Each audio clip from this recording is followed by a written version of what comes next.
pas vivre sans influence d'un être supérieur. Amen.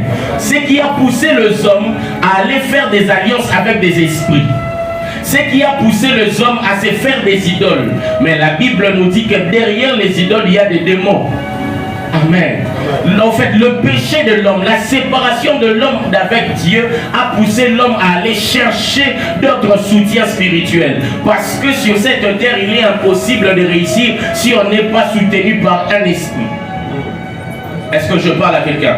Sur cette terre, il est impossible de réussir si l'on est soutenu par un esprit. Alors nous verrons des hommes, des pères de famille, des anciens qui ont fait des alliances avec des esprits afin de recevoir quelque chose de la part de ces esprits. Ils ont fait alliance avec une telle divinité afin de recevoir une certaine protection. Nous voyons par exemple en Égypte, on nous parle de plusieurs dieux. Les dieux de la fécondité, on nous parle du Dieu qui gère les champs. On voit une personne qui veut s'aimer, mais il sait qu'il ne peut pas réussir dans le travail de la sémence de la terre s'il n'est pas soutenu par un esprit. Amen. Au fait, le manque de connaissance des hommes à l'époque, parce qu'ils avaient perdu l'image de Dieu par le péché d'Adam, l'homme a commencé à chercher à tâtonnant la face de Dieu.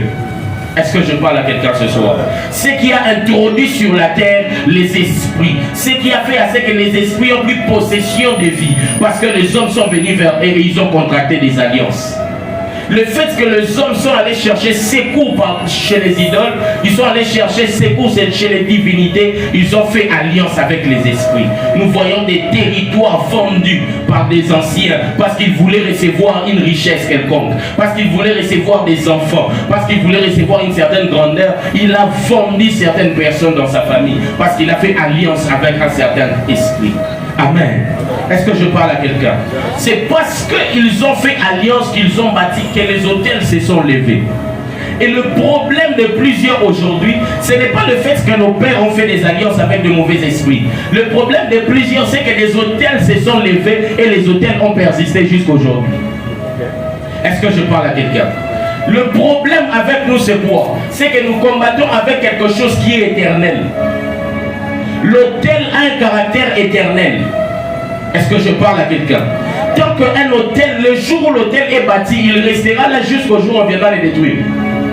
Tant que personne ne s'élève pour le détruire, cet hôtel restera là et il continuera à réclamer les sangs. Est-ce que je parle à quelqu'un? En fait, le problème dans des familles, c'est quoi? C'est qu'il y avait quelqu'un autrefois qui avait besoin d'un certain pouvoir. Il est allé voir un marabout, par exemple, ou bien il est allé à la mer. Il a commencé à appeler les esprits de eau. Il a dit, donnez-moi l'argent. Moi, je vais vous donner quelque chose. On l'a dit, donne-moi, donne-nous ton sang. Il a accepté de donner son sang. En ce moment-là, il était devenu riche. Amen. Mais il a bâti un hôtel qui a persisté, qui a réclamé toutes les personnes qui portent son sang.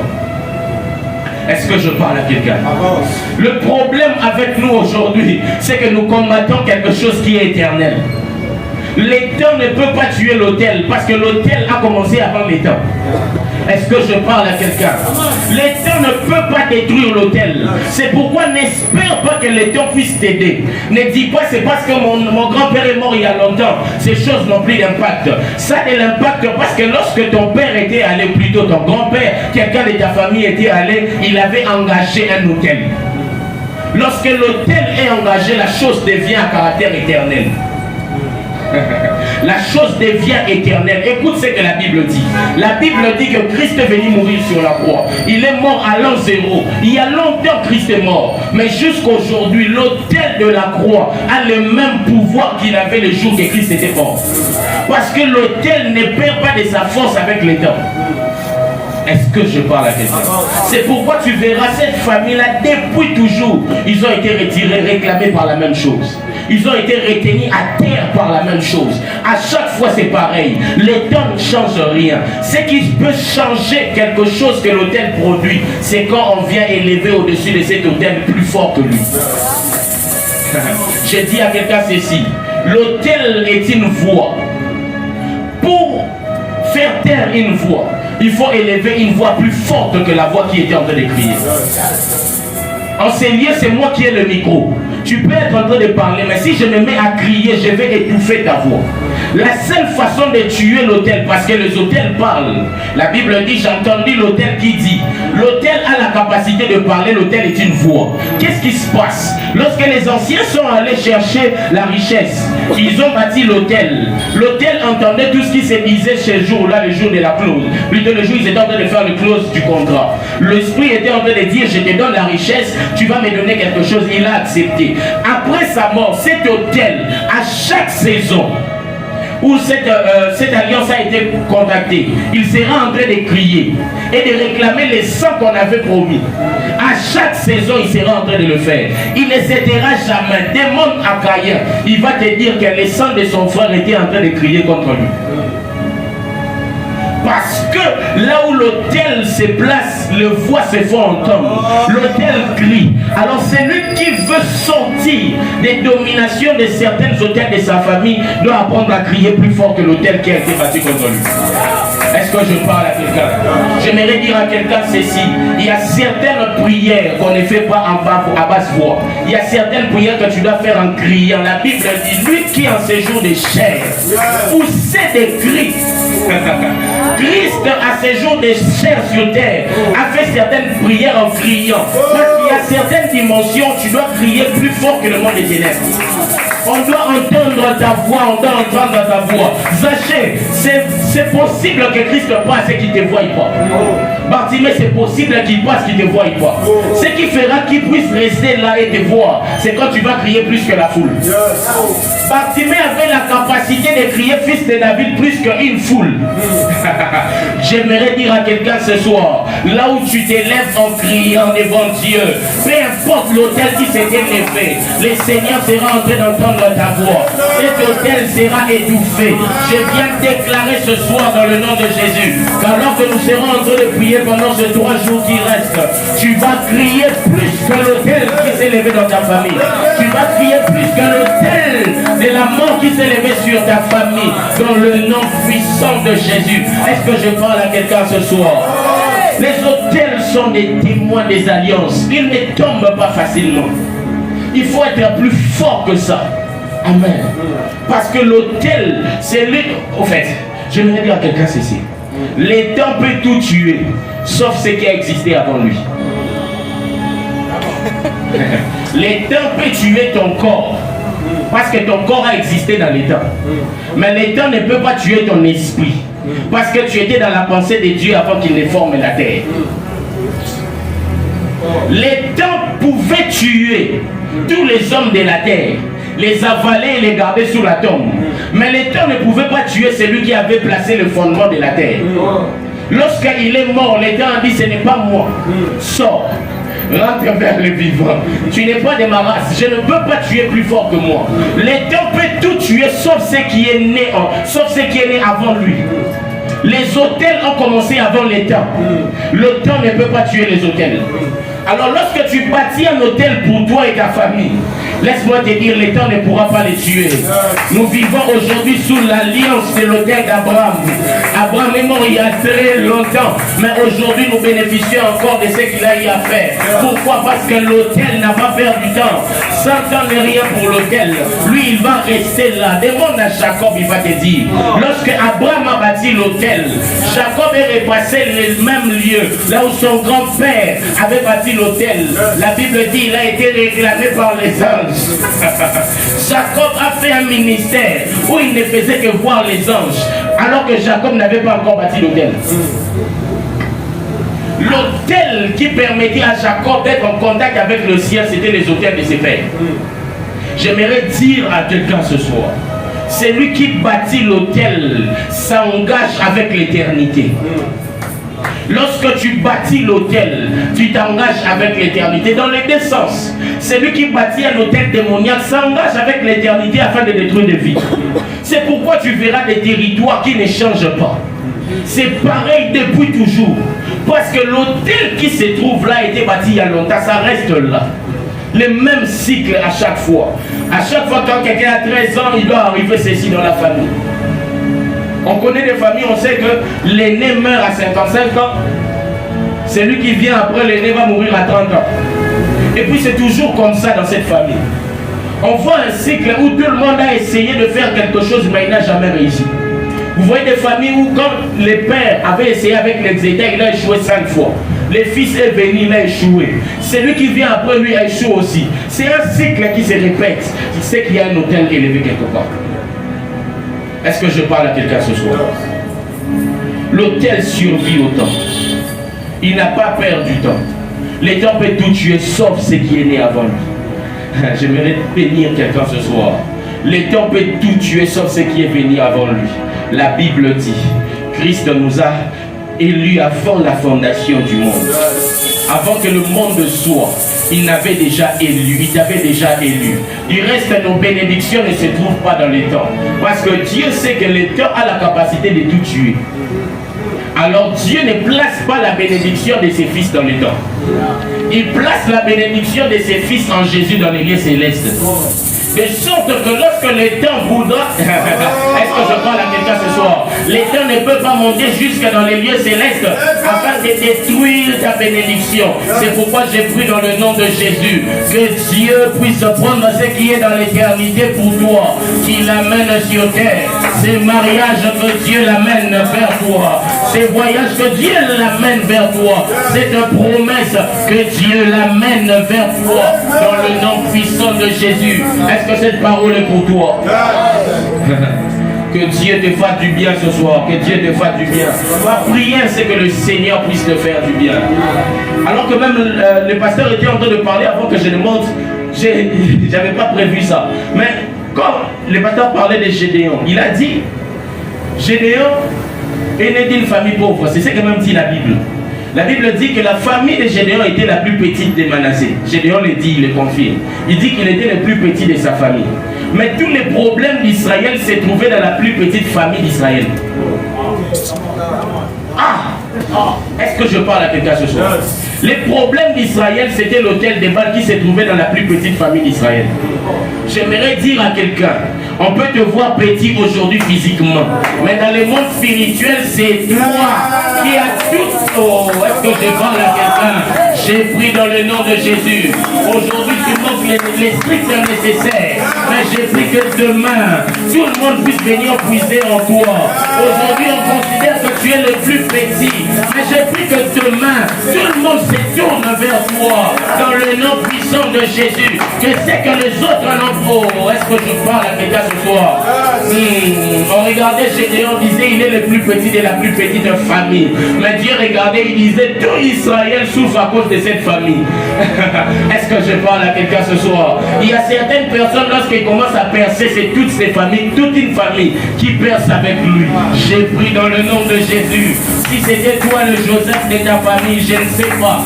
J'ai pris que le Seigneur te fasse percer. J'ai pris que le Seigneur te fasse percer dans le nom de Jésus. Parce que Joseph est en train de dire à ses frères, c'est le Seigneur qui m'a amené ici. C'est le Seigneur qui m'a fait précéder ici afin que je puisse vous sauver de la famine. J'ai pris dans le nom de Jésus que ce soit toi que l'on amène afin de sauver ta famille. Que ce soit toi que le Seigneur amène. Même si on trouve que vous êtes la plus petite famille, mais c'est vous qui avez la plus grande hôtel du pays. J'ai pris dans le nom de Jésus que ta famille devienne grande. Je ne sais pas pourquoi. J'ai une très grande joie dans mon cœur quand je dis ces choses. Je crois que le Seigneur veut changer la situation d'une famille. J'ai pris que le Seigneur amène ta famille à devenir grande. Je suis en train de voir des ouvertures pour tes frères et tes sœurs. J'ai pris que le Seigneur le fasse dans le nom puissant de Jésus. Et le Dieu qui t'a appelé, qui a appelé ta famille, puisse amener ta famille à percer. Voilà, je l'ai dévassé dans le nom puissant de Jésus. L'autel tombe lorsqu'on crie plus fort que lui. 1 Roi 13. La Bible parle de Jéroboam. Jéroboam s'élève en Israël, en Samarie. Il a arraché une partie du royaume d'Israël. Jéroboam est resté avec des tribus. Ils sont allés au sud. Jéroboam est resté au nord avec Israël. Il place sa capitale à Samarie, la capitale de son royaume. Mais Jéroboam, par peur que le peuple rentre vers Jéroboam, il élève un veau d'or à Samarie. faire alliance avec des esprits pour garder le peuple sous lui. Il élève un veau d'or. Mais la Bible dit dans 1 Roi 13, Dieu envoie un prophète. Un prophète vient. Mais écoute ce que le prophète fait. La Bible dit, le prophète cria, autel, autel, écoute la parole de l'Éternel. J'aimerais dire à quelqu'un ceci. Les autels qui se sont levés parlent. Tu dois être capable de parler plus que lui. Ah, j'ai pris que Dieu te donne la voix pour parler plus que les autels. Que tu sois capable, comme le prophète, de t'élever et de dire, autel, autel, écoute la voix de l'Éternel. Lorsque l'autel a entendu la voix, après quelques versets seulement, la Bible dit l'autel s'est fondu en deux. Les autels peuvent se briser. Ces cycles-là peuvent tomber. Mais ça tombera lorsque toi, tu te décideras de t'élever. J'ai pris dans le nom de Jésus. Parce que tu as accepté la convocation de Dieu à la cité de la foi. Que Dieu te donne la voix.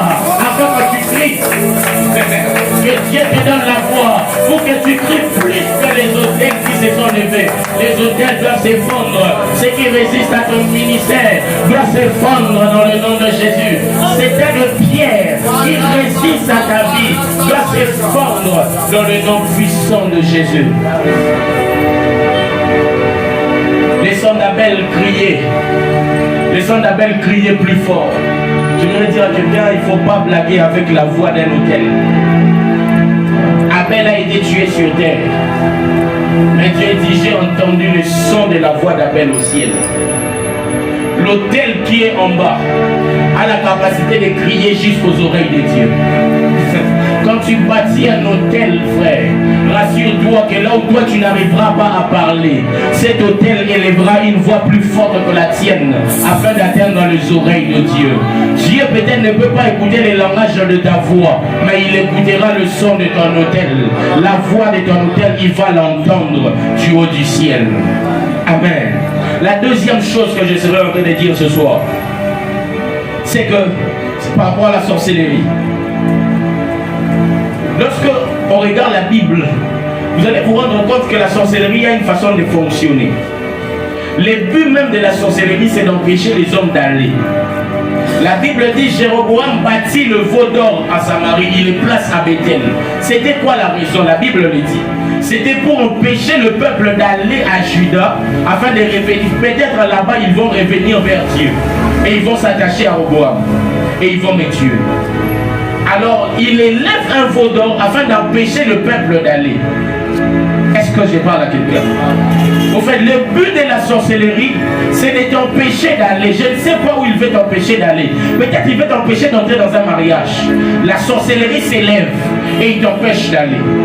Vous pouvez demander à Israël, ils vont vous dire ce que je suis en train de dire, c'est exact. Lorsque Moïse vient sortir Israël, Pharaon entend parler de ces choses. Pharaon dit à ses soldats, à ses serviteurs, ajoutez-leur des convées pour qu'ils n'aient pas le temps d'aller adorer leur Dieu. La sorcellerie a tendance à vouloir te retenir dans quelque chose. Est-ce que je parle à quelqu'un ce soir? La sorcellerie a tendance à vouloir te garder lié dans quelque chose. C'est pourquoi tu verras, je vais dire à quelqu'un ceci. Lorsque tu remarques que tu commences à tourner en rond plutôt, ce n'est plus Dieu. Dieu n'est plus dans ça. Amen. Notre Dieu est un Dieu d'évolution. Notre Dieu est un Dieu de... La Bible dit, c'est de gloire en gloire avec notre Dieu. Nous montons de gloire en gloire. Mais lorsque tu commences à voir une certaine stagnation dans ce que tu fais, Dieu n'est plus dans ça. Parce que c'est même la façon de fonctionner de la sorcellerie. L'un des signes de reconnaître qu'une personne ou une famille est en fait emprunt à la sorcellerie, c'est lorsque cette famille n'arrive pas à aller de l'avant. Cette famille n'arrive plus à aller de l'avant. Les études de certains sont bloquées. Les mariages, c'est compliqué. Quand quelqu'un décide d'entreprendre, il échoue. À chaque fois, toute la famille est dans la même maison. Ça fait 30 ans, 40 ans, ils sont tous là. Ça, ce n'est plus normal. Dieu n'est plus dans ça. C'est qu'il y a une main noire derrière qui essaie d'empêcher les gens d'aller. Tu verras une famille où personne ne veut réfléchir réellement. Ils ont peur de ça, comme les pasteurs l'avaient dit l'autre jour. Ils ont peur de réfléchir, ils ont peur de pousser leurs réflexions par rapport à leur propre vie. c'est que la sorcellerie a commencé à travailler. Parce que Pharaon veut que tu puisses beaucoup faire de choses sans pour autant faire l'essentiel qui est d'aller. La sorcellerie t'amènera aussi dans beaucoup de choses, mais va t'éloigner de l'essentiel. Les mains noires, lorsqu'elles s'élèvent sur une vie, ils vont le pousser dans beaucoup d'activités qui sont carrément inutiles pour sa vie. Est-ce que je parle à quelqu'un? Israël se trouve dans une activité qui n'était pas pour lui à cause de Jéroboam. Parce que Jéroboam a élevé un veau d'or, un esprit qui avait le but de retenir le peuple à Samarie, afin qu'il n'aille pas à Juda. Le but de la sorcellerie, c'est de te retenir dans un endroit, afin que tu n'ailles pas là où Dieu t'attend. J'ai pris que le Seigneur te donne de voir clair, que tu vois quelle est la chose qui te retient. Donc, quoi on te retient? J'ai pris dans le nom de Jésus que Dieu te donne la capacité de voir ces choses, d'appréhender ces choses. La sorcellerie marche très fort là où il y a l'ignorance, là où les hommes ne savent rien. Là où il n'y a pas un certain savoir, les hommes sont bloqués par la sorcellerie. Parce que la sorcellerie marche là où il y a une ignorance. Je parle de la définition du pasteur qu'il avait donnée sur la sorcellerie. Il a parlé de la c'est une forme de manipulation. Et c'est prouvé qu'on ne peut pas manipuler un homme qui connaît. Amen. Tu ne peux pas manipuler un informaticien en informatique. Tu ne peux pas le faire. Parce qu'il a la connaissance par rapport à ça. Mais celui qui se laisse manipuler, c'est celui qui ne connaît pas. C'est pourquoi lorsque la sorcellerie s'élève dans une famille, tu verras que toutes ces personnes sont distraites. Toutes les personnes en point à la sorcellerie ont tendance à être distraites. Distraites parce que je parle de personnes. Ils ont tendance à être dans beaucoup de choses et dans rien. Ils ont tendance à faire ceci, à faire cela et à ne rien faire dans la vie. Tu verras une personne qui peut prendre tout son temps à discuter sur un sujet quelconque. Son sujet de discussion, c'est le foot. Son sujet de discussion, c'est qui a fait le plus grand plein au stade de martyr. Mais il a 40 ans. Et il n'a encore rien fait de sa vie. Et pour lui, ce n'est pas un problème. Tant qu'il peut discuter comme ça et jouer aux dames. Amen. La sorcellerie se manifeste aussi dans ce type de situation. On t'empêche de comprendre. On t'empêche de connaître la vérité. Amen. Parce que le but de Pharaon en faisant à ce qu'Israël travaille beaucoup, c'est pour les empêcher d'écouter Moïse. Il veut qu'ils puissent trop être dans le travail pour qu'ils n'aient pas le temps à écouter. C'est ça la sorcellerie. Lorsqu'un sorcier s'élève dans une famille, il amène la distraction. Il amène peut-être un conflit entre papa et maman. Ils ne comprennent plus. Et ils sont en train de se disputer. Pendant ce temps, la sorcellerie est en train d'agir en bas, en train de détruire des destinées. Pendant ce temps, les parents ne s'entendent plus. Quand les parents ne s'entendent plus, les prières familiales ne se font plus. Parce qu'il n'y a pas d'entente entre les parents. Et les enfants sont voués à eux-mêmes. Les parents font ce qu'ils veulent. Parce que déjà la sorcellerie est entrée. La sorcellerie a tendance à distraire les gens, à faire fuir la concentration afin d'agir. Amen. Est-ce que je parle à quelqu'un? La troisième des choses que je suis en train de dire ce soir, les textes que j'ai lus dans Ésaïe, la Bible dit: toute arme forgée contre toi sera nulle et sans effet. Et toute langue qui t'accusera dans un tribunal, tu la condamneras. Ce texte est merveilleux dans ce qu'il est en train de dire. La première des choses que j'ai compris dans ce texte, c'est que l'arme avec laquelle on attaque Daniel ne sera pas l'arme avec laquelle on peut m'attaquer. Parce que lorsque la Bible parle ici dans ces textes, la Bible nous montre un forgeron qui construit, qui fabrique une arme spéciale pour combattre quelqu'un. La Bible dit: toute arme forgée contre toi, ce n'est pas contre plusieurs personnes, c'est contre toi qu'on a forgé cette arme. Lorsqu'ils étaient en train de travailler, c'était spécialement pour toi. Le diable ne t'attaquera pas avec les mêmes armes qui vont m'attaquer. Parce que nous ne sommes pas pareils. Est-ce que je parle à quelqu'un? C'est pourquoi la sorcellerie ne se manifestera pas de la même manière dans toutes les vies ou dans toutes les familles. Dans certaines familles, tu verras la sorcellerie se manifester par l'impudicité. C'est une influence de la sorcellerie. Mais ça se manifeste par une impudicité, une envie de sortir, d'aller vers les hommes et tout ça. Pour toutes les filles avant peut-être 25 ans, elles sont déjà toutes engrossées à la maison. Amen. Et dans d'autres vies, c'est peut-être ça se manifeste d'une autre manière. Peut-être, et ce n'est pas l'envie d'étudier, il y a tout le moyen pour aller à l'école. Mais ils ont été envoûtés, on les a empêchés d'aller loin dans leurs études. Et ils sont restés arriérés dans leurs connaissances, de sorte que lorsque les parents sont morts, ils ont commencé à souffrir dans la vie. Ils commencent à regretter, ils disent si je savais. Parce que la connaissance, en fait, le diable connaît qui tu es. Il sait comment t'attaquer pour te faire tomber. Amen. Nous ne sommes pas pareils. Le diable ne m'attaquera pas de la même manière qu'il attaquera l'homme de Dieu Gabriel. Parce que nous ne sommes pas pareils. Si moi il va m'attaquer avec les femmes, peut-être lui il va l'attaquer avec l'argent. Parce que lorsque le forgeron est en train de forger son arme dans les coulisses, il connaît pourquoi on dit cette arme sera lancée. Amen. Est-ce que je parle à quelqu'un? La première vérité que je tire de ces textes est celui-là. La deuxième que je tire de ces textes, la Bible dit, tout celui qui t'amènera en justice dans un tribunal, tu les condamneras. Ce texte est assez compliqué. Au fait, on dit qu'on t'a amené en justice. En d'autres termes, dans ce procès, tu es un accusé. Amen. Il y a quelqu'un qui est venu t'accuser dans ces procès. Donc, dans ce procès, c'est toi l'accusé. C'est toi qu'on est venu accuser, c'est toi le coupable, en d'autres termes.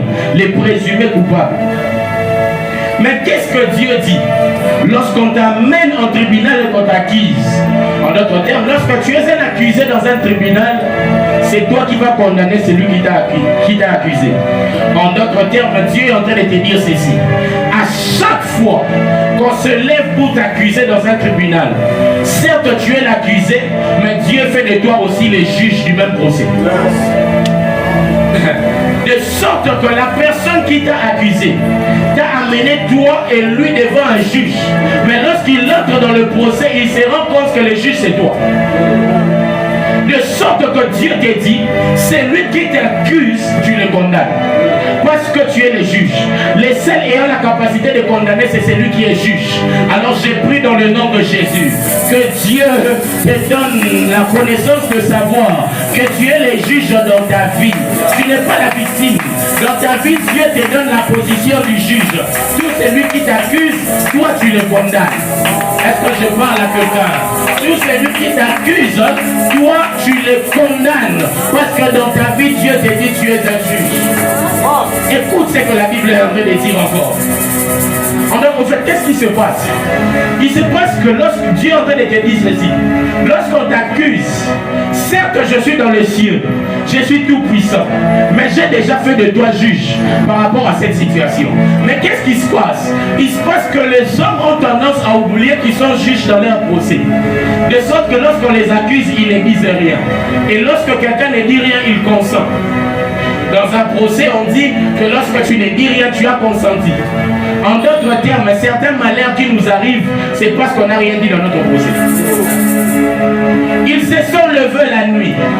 Ils se sont réunis sous un manquet quelconque. Ils ont commencé à condamner ta vie. Ils ont commencé à t'amener en tribunal devant Dieu, devant les hommes.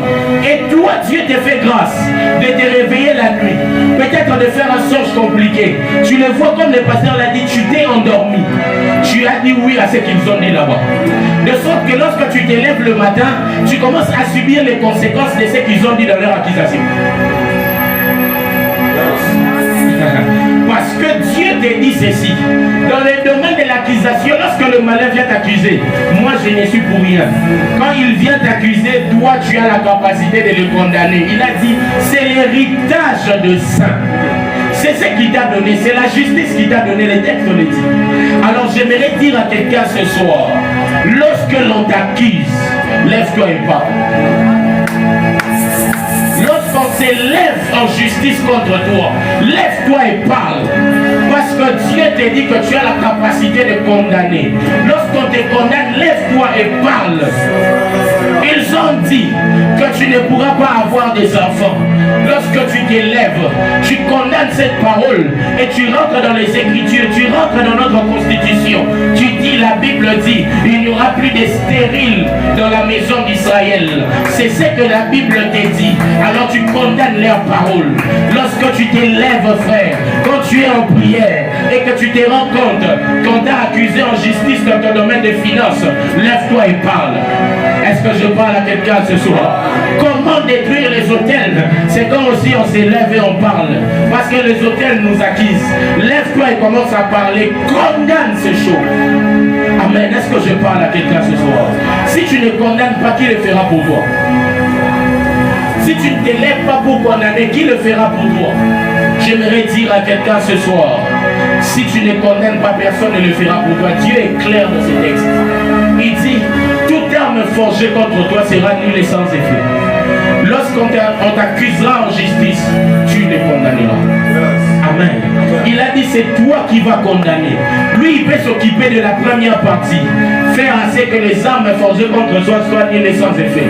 Mais dans le domaine de la condamnation, il a dit, c'est toi qui vas le faire. Alors j'aimerais dire à quelqu'un, la condamnation s'exprime par la parole. C'est quand l'on parle que l'on peut condamner. C'est quand l'on parle que l'on peut refuser quelque chose. Quand tu ne parles pas par rapport à cette situation, tu l'acceptes. Regarde l'histoire de Anne. Tu te rendras compte que tant que Anne n'avait encore rien dit par rapport à sa propre situation, elle était stérile. Mais c'est quand elle s'est levée en prière, elle est allée à Silo, que les choses ont commencé à changer dans sa vie. À chaque fois que les hommes se sont tués par rapport à une certaine situation, cela leur est arrivé. La Bible dit que Daniel se rend compte qu'Israël devait sortir de Babylone depuis déjà longtemps.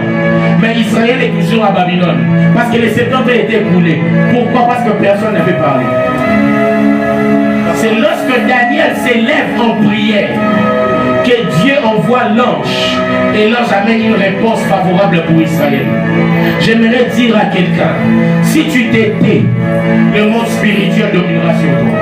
Les ténèbres domineront sur toi. J'aimerais t'exhorter à monter en prière. T'exhorter à être un homme, une femme de prière. Un homme qui sait s'élever et condamner. S'élever et condamner ce qu'ils sont en train de dire. Ils ne peuvent pas condamner ta vie à la misère. Tu n'es pas appelé à ces choses. Alors la Bible dit, tu les condamneras. Ils t'ont condamné, je ne sais pas à quoi. Mais l'homme de Dieu, Josué, dans la Bible, Satan est allé l'accuser devant Dieu. Satan est allé l'accuser devant Dieu. La Bible dit, Josué n'a rien dit. Il savait quoi dire. Il était coupable. Josué ne savait quoi dire. Mais Dieu a eu pitié de lui. Il a lavé ses vêtements.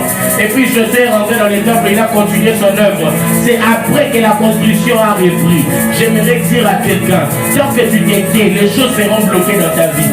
Parce que toi, tu t'es tué. Tu dois t'élever en prière. Être capable de parler. C'est alors que les résultats viendront. Est-ce que quelqu'un peut commencer à parler ce soir? Est-ce que tu peux commencer à condamner les autels? Est-ce que tu peux te mettre debout, s'il te plaît?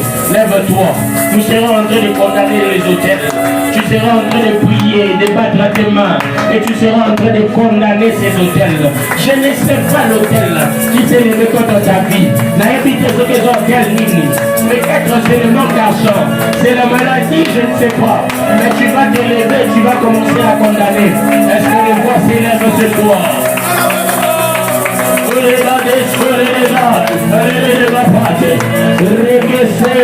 blé de l'Eba.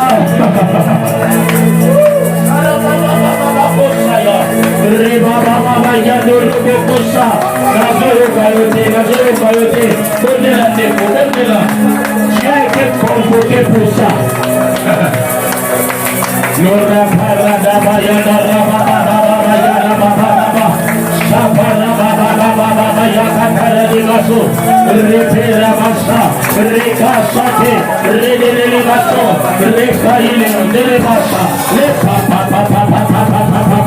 Détruis, condamne. Je suis en train de condamner cette voix qui s'est levée contre mon ministère. Cette voix qui s'est levée contre mon travail. condamne dans le nom de Jésus. Je le maudis dans le nom de Jésus. On n'a pas passé. Il se sont levés contre ton voyage. Je le maudis dans le nom de Jésus. Je le maudis dans le nom de Jésus. Je condamne cela. La patrie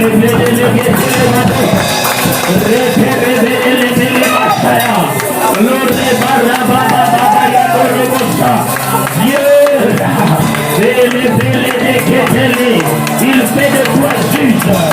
Dans ce procès, tu deviens le juge. C'est toi, tu es un juge. Et la rababa yande les gars. Condamne. Condamne. Tout le voyage, condamne. Et le bébé scoré de là. Le bébé de la yande. La pradeka.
Ils vont condamner ma vie professionnelle.